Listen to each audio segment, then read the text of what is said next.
Bom, bom dia, boa tarde ou boa noite para vocês. Então, hoje a gente vai apresentar a nossa segunda aula de ecologia animal. Vamos falar, então, sobre crescimento populacional. Tá? Então, para falar sobre crescimento populacional, primeiro eu queria fazer uma pergunta para vocês pensarem um pouquinho. A pergunta seria: qual é o estado inercial de uma população? Eu acho que para essa pergunta fazer sentido, antes de mais nada, a gente tem que pensar um pouquinho sobre o que é o estado inercial, né? O que seria o estado inercial que eu estou falando. Então, a gente pega uma colazinha da física, né? De onde vem esse conceito, o que seria o estado inercial ou o estado de inércia. Então, a inércia, vocês lembram, devem lembrar do seu ensino médio, é a primeira lei de Newton, esse cara que está aí, Isaac Newton.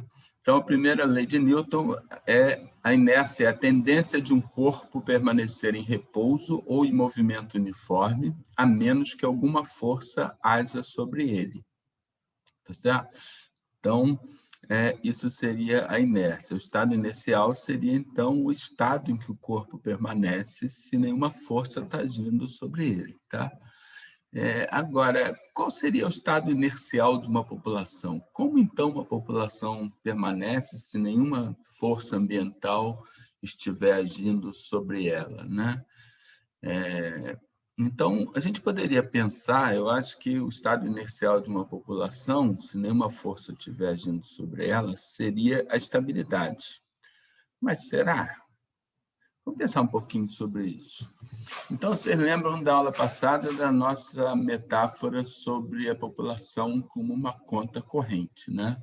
A população biológica funciona exatamente da mesma forma que uma conta corrente. Aí a gente pode perguntar, vocês já viram alguma conta corrente com saldo constante? Diferente de zero, eu estou falando, mas vocês já viram alguma conta corrente com saldo constante? Então, isso é muito difícil de acontecer, né? Então, se te disserem que existe uma população com número estável, com tamanho populacional estável na natureza por um tempo muito longo, eu vou argumentar com vocês que só existem duas hipóteses possíveis para explicar isso. A primeira é milagre e a segunda é fraude, que os dados estão fraudados. Porque como é que você imaginaria que a população ficasse estável? Uma população ficaria estável no modelo BID, você lembra o modelo BID? NT mais 1 é igual a NT mais B mais I menos D menos E. Então, no modelo BID, uma população ficar estável por um período longo só seria possível se durante todo esse tempo o valor de B mais I, natalidade mais imigração, equivalesse exatamente ao valor de D mais E, mortalidade mais imigração. Isso exigiria uma coincidência matemática absolutamente inverossímil. Tá? Da mesma forma, essa é a mesma razão pela qual uma conta corrente nunca fica estável, porque se o salário equivalesse, o que as suas entradas de dinheiro equivalerem exatamente ao que você gasta o tempo todo, não acontece. Exigiria uma coincidência absolutamente inverossímil, que não acontece. A população biológica é exatamente da mesma forma, essas coisas não vão de maneira nenhuma coincidir. Né? Então, exceto, obviamente, por milagre, se os seus dados estiverem fraudados. Então, eu não acredito em milagres, então também não acredito em populações estáveis. Esquece população estável. População estável é do repórter, né? Repórter eu vi durante muito tempo que tinha 200 mil cor-leões em Poço das Antas, porque alguém tinha dito para os jornais, que isso há anos atrás, mas que tinha 200 mil cor-leões, e durante anos isso saía, mas eu interagia com as pessoas, eu trabalhava lá, embora não com mico-leões, com outros bichos, com pequenos mamíferos, mas interagia com as pessoas do mico-leão, e eu sabia que o número de mico-leões naquele tempo que eu estava lá variou entre 150 e 350, 300 e tanto, e obviamente não era estável. Então, o normal de uma população não é estabilidade.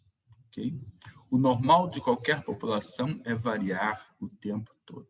Toda e qualquer população biológica varia o tempo todo. Mas qual, então, seria o estado inercial? O estado que ela fica se existe algum estado na ausência de uma força que interfira sobre ela. Bom, a gente sabe que a evolução por seleção natural favorece que os indivíduos deixem tantos descendentes quanto possível, porque assim propagam melhor os seus genes.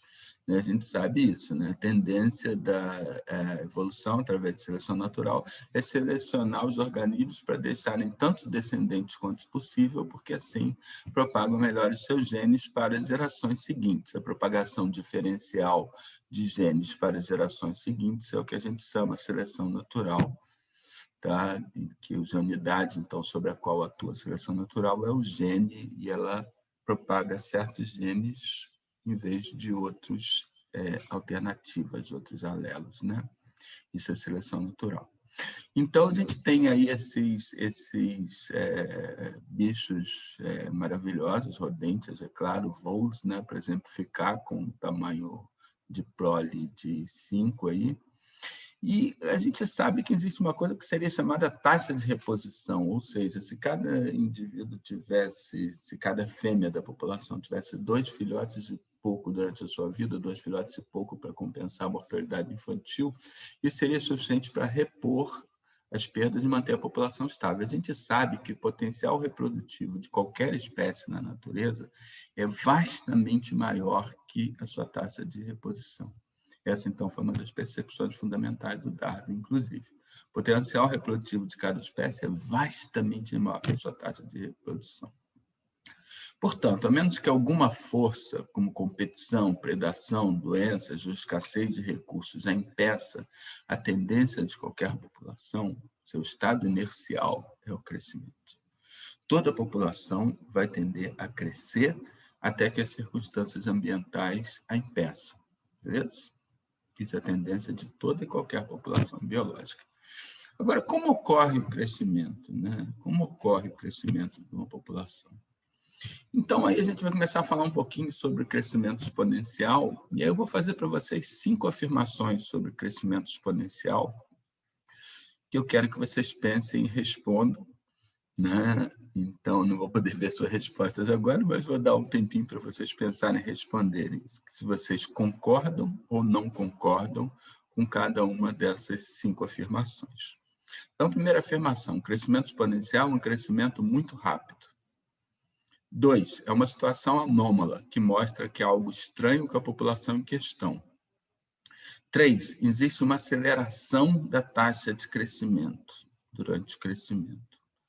4, a taxa de crescimento é constante o tempo todo. 5, é a maneira mais simples pela qual uma população pode crescer. Tá, então, peço que vocês deem uma olhada nessas 5 afirmações, né? E veem o que vocês concordam, o que vocês não concordam. Beleza? Deram uma olhada? Bom, então, acertou quem disse que as 3 primeiras estão erradas, completamente erradas, e as 2 últimas são as únicas que estão certas. Beleza? Vamos lá? Então, um crescimento muito rápido? Sim ou não?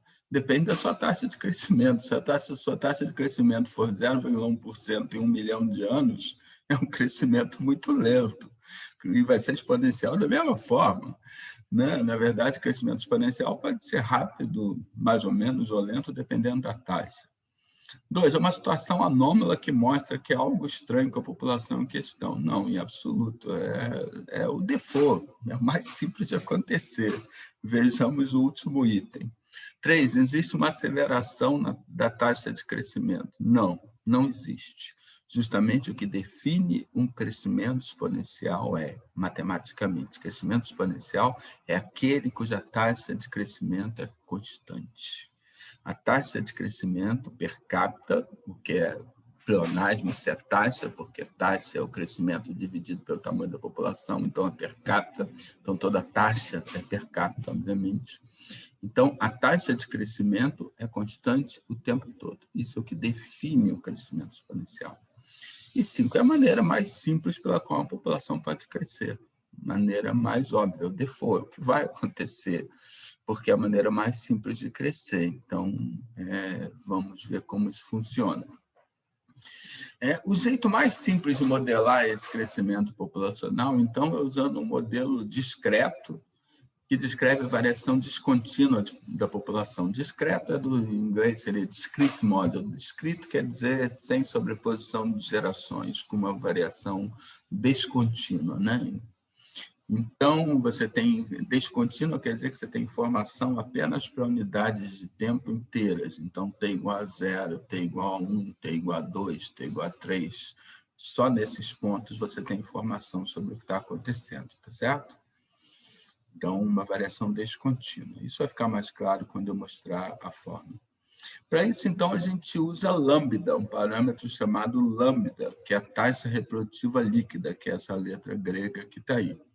E lambda, enfaticamente, não é uma taxa de crescimento. Não é quantos indivíduos são acrescentados à população. É uma taxa de substituição. Ou seja, o fato que lambda é uma taxa de substituição quer dizer que lambda exprime por quantos indivíduos cada indivíduo vai ser substituído na unidade de tempo seguinte. Beleza? Lambda exprime por quantos indivíduos cada indivíduo vai ser substituído na unidade de tempo seguinte.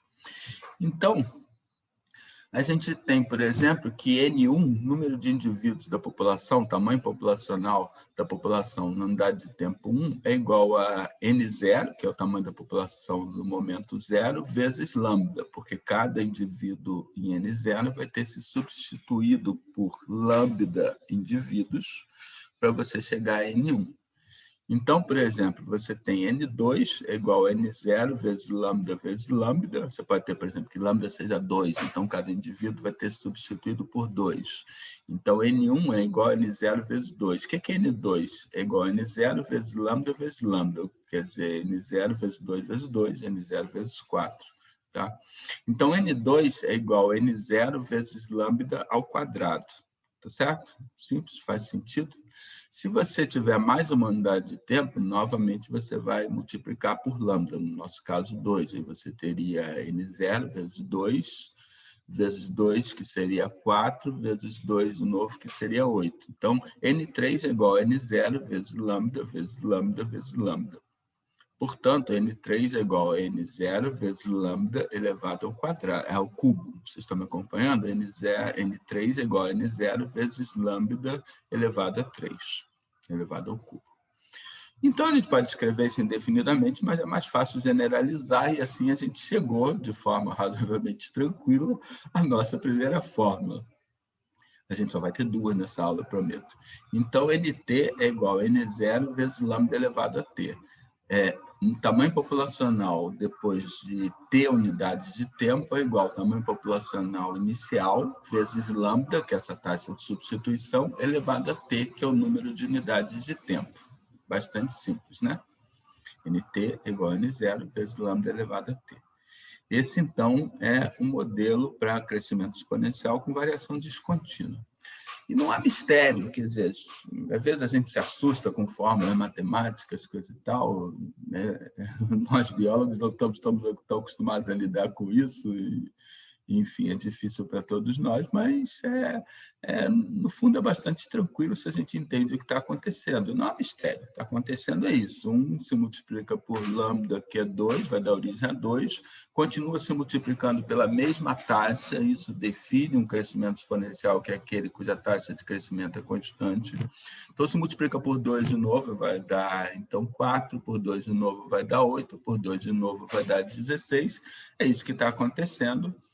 Tá? Onde, então, você tem que o lambda é igual a 2, tá certo? E o N0 lá é 1, e depois de 4 unidades de tempo, você tem 16, é exatamente isso que está acontecendo. Sempre essa duplicação, no caso do lambda igual a 2. Isso, então, é um crescimento exponencial do tamanho populacional. Esse modelo resulta na seguinte curva de crescimento, que na verdade é uma escada, porque você só tem informação nas unidades de tempo inteiras, então você só tem informação para t igual a 1, t igual a 2, t igual a 3, t igual a 4.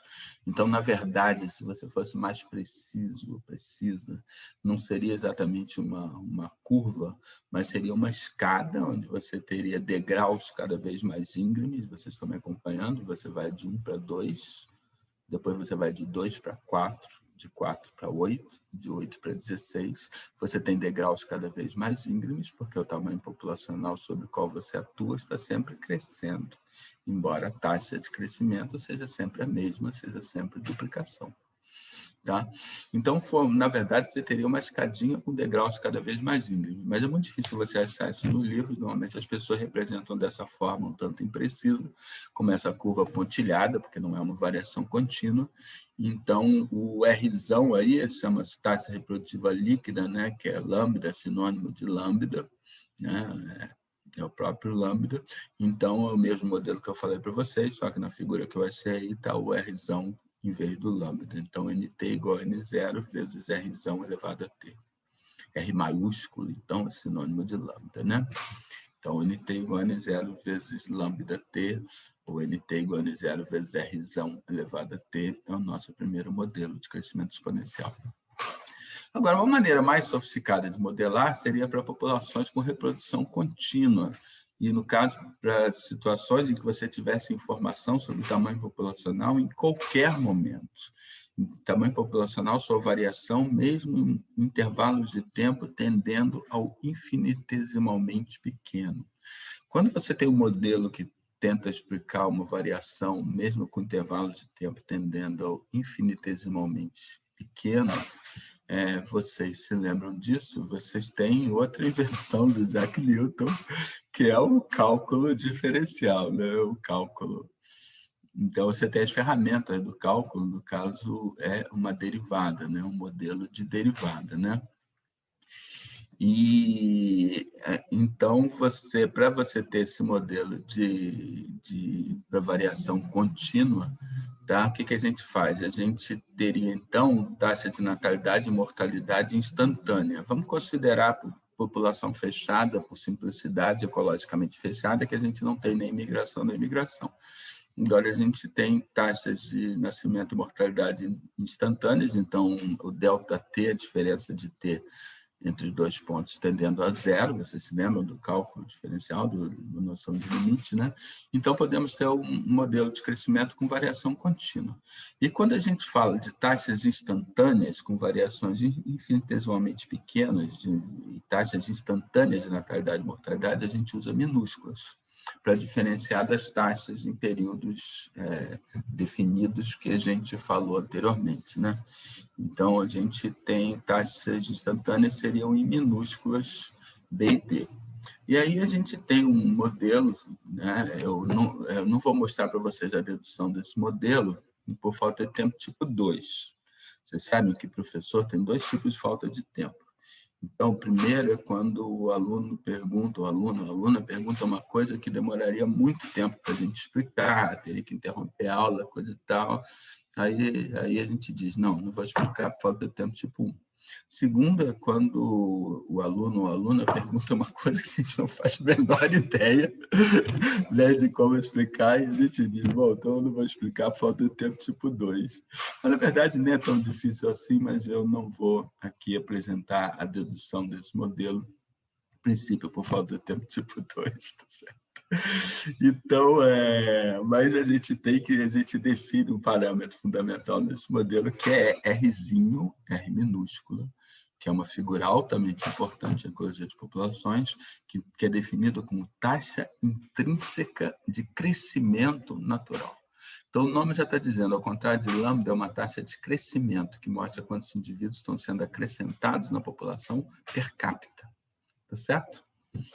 Então, o Rzinho, né, a gente define, então, aqui como B menos D, numa população ecologicamente fechada, simplesmente a diferença entre a taxa de natalidade e mortalidade. É simples assim. A diferença entre a taxa de natalidade e mortalidade é quando a população está crescendo. Isso, então, nos dá um modelo de equação diferencial, que é dN/dt igual a Rn. Também não tem muito mistério na terminologia, vocês lembram da terminologia de cálculo, esses dois desenhos aí em cima e embaixo da fração, quer dizer simplesmente que a gente está falando da variação contínua de tamanho populacional em relação ao tempo. Então, a variação contínua de tamanho populacional em relação ao tempo é igual a Rzinho vezes N. Tá? Então, vocês percebem já que esse modelo nos dá uma coisa diferente que o modelo anterior, que o modelo anterior nos dava o próprio tamanho populacional. Esse não, nos dá quanto a população está crescendo, nos dá a variação de tamanho populacional, DNDT. Então, DNDT é igual a Rzinho vezes N. Então, esse é o nosso modelo para crescimento populacional com variação contínua, tá?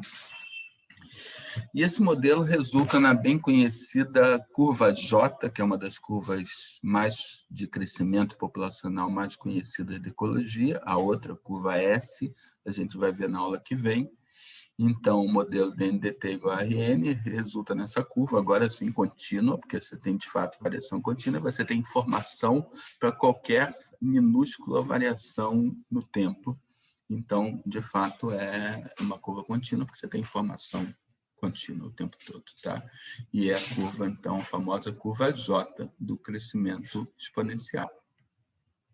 Bom, então, acho que essas são as ideias principais, os modelos principais sobre o crescimento exponencial, que, conforme eu falei, é a maneira default, é a maneira mais simples que uma população tem para crescer se não tem nenhuma outra força limitando esse crescimento. Tá? Porque vai ter simplesmente a ver com quantos filhotes os bichos vão ter né, e a mortalidade mínima que vai acontecer em situação de abundância de recursos e tudo. Então, é o default e qualquer outra coisa age modificando isso. Tá? Então, vamos falar um pouquinho de cenas dos próximos capítulos. E aí eu queria contar uma historinha para vocês. E essa historinha é a historinha da invenção do xadrez. Né? Disse que o xadrez foi inventado na Índia, né, mais de 1000 anos atrás. A Índia, naquela época, se dividia em vários pequenos reinos. E, segundo a historinha, num desses reinos havia um rei que era muito poderoso, mas que estava terrivelmente entediado. Nada mais na vida dele fazia o menor sentido, tinha a menor graça, né? Ele tinha tudo que queria, coisa e tal, mas estava meio de saco cheio de tudo, não sei o quê, e não achava mais graça em nada, ele estava muito entediado. E então esse rei ouviu falar que nos confins do reino havia um sábio que era famoso por encontrar soluções para qualquer problema. O rei ficou interessado né, então mandou chamar o sábio à presença dele e explicou para ele o problema dele para o sábio, falou: pô, sábio, eu estou aqui entediado, né, de saco cheio com tudo, não sei o quê, coisa e tal. Queria muito que você resolvesse o meu problema. E se você resolver meu problema, eu te dou o que você quiser no reino. Você escolhe o que você quiser no reino, que eu te dou. Aí o sábio disse: o que eu quiser? O rei diz: o que você quiser. O que eu quiser? Sim, o que você quiser. Beleza. Aí o sábio saiu, foi pensar sobre o problema. Pensou algumas semanas e depois voltou para o rei com um jogo de xadrez que ele tinha inventado. E mostrou para o rei como é que jogava, coisa e tal. E aí o rei, então, começou a jogar, não sei o quê, e no dia da semana seguinte começou a jogar com as pessoas da corte dele, coisa e tal, não sei o quê, e ganhava sempre, né? Claro, ninguém ousava ganhar do rei. E achou aquele jogo fantástico, achou aquele jogo super divertido, né? Super legal, interessante, não sei o quê, sempre coisas para aprender. E, pô, ficou muito feliz, coisa e tal, e, pô, esqueceu do tédio. Né?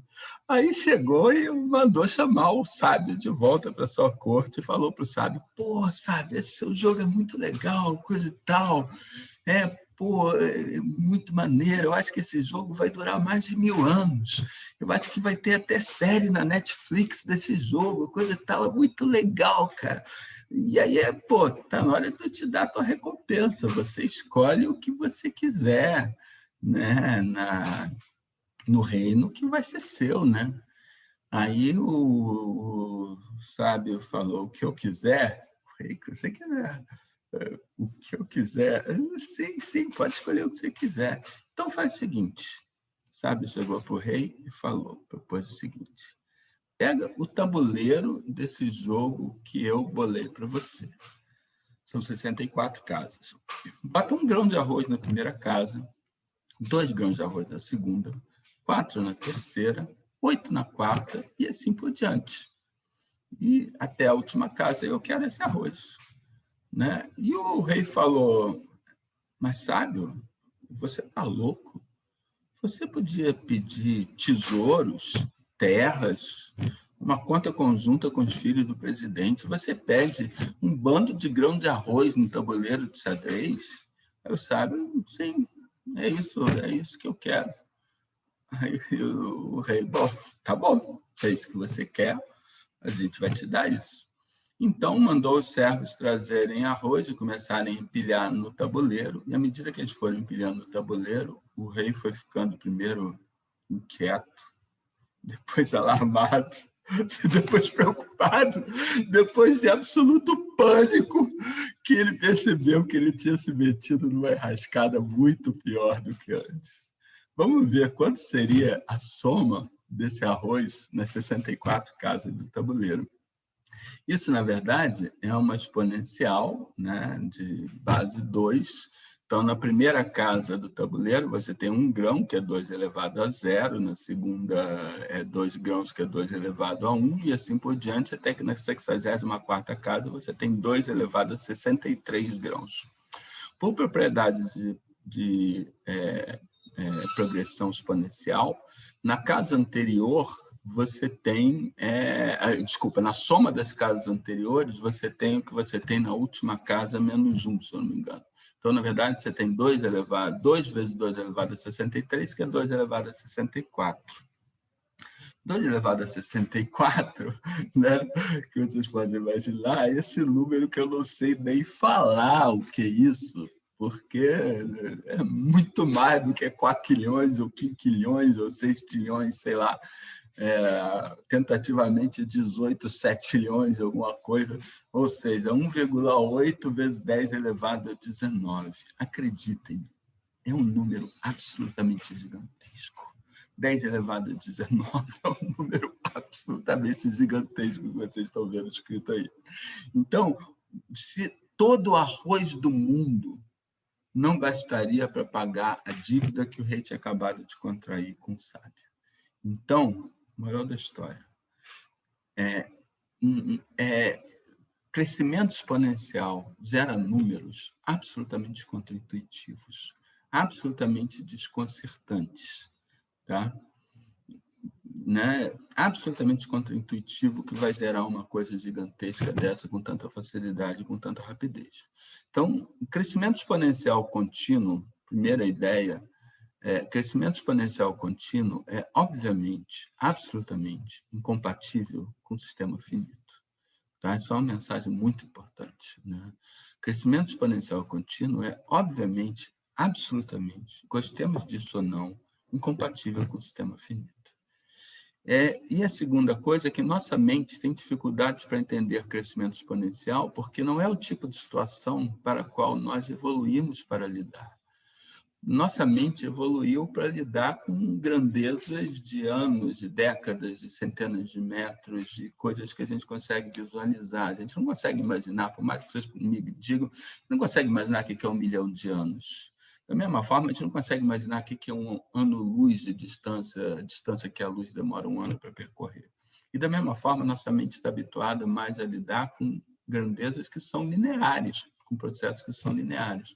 Uma coisa dessa exponencial, nós simplesmente não conseguimos visualizar o potencial de crescimento de uma coisa dessa, né? Porque a nossa mente não evoluiu para isso. Tá? E um exemplo, então, de crescimento exponencial na natureza, o caso não tão misterioso das renas na ilha de St. Paul. Então, a ilha de St. Paul é uma ilha ao largo da costa do Alasca, onde renas não eram nativas, não havia uma população nativa de renas, portanto, não havia inimigos naturais de renas ou doenças ou coisas assim, e acharam que devia ter rena, legal, botaram 25 renas lá em 1911, e as renas livres de predadores e doenças começaram a crescer exponencialmente, é quase exponencial, né? Perfeita, e um crescimento gigantesco, contraintuitivo, conforme eu falei, exponencial, mesmo para um bicho de reprodução relativamente lenta, como rena. Em 1938, 27 anos depois da reintrodução, as 25 renas tinham dado origem a uma população de 2.000 renas. O crescimento tinha gerado uma população de 2.000 renas. E depois, 12 anos depois, em 1950, você tinha 8. Não 8.000, 8. A população tinha esgotado todos os recursos, tinha tido um imenso crash populacional, tinha desabado, e você tinha 8 reinos. Tá? Então, isso é um pouco para introduzir a ideia da aula seguinte, de por que isso geralmente não acontece na natureza, que é a ideia, então, de regulação populacional, que a gente vai ver na aula seguinte. Bom, então as mensagens para levar para casa, mensagens para vocês guardarem na aula de hoje. Esse aí é o Charles Elton, vocês vão ouvir falar bastante dele nesse curso, é um dos criadores da disciplina de dinâmica de populações, o maior criador da disciplina de dinâmica de populações, que é o ecólogo inglês Charles Elton. Não é o Elton John, não, é ainda mais antigo.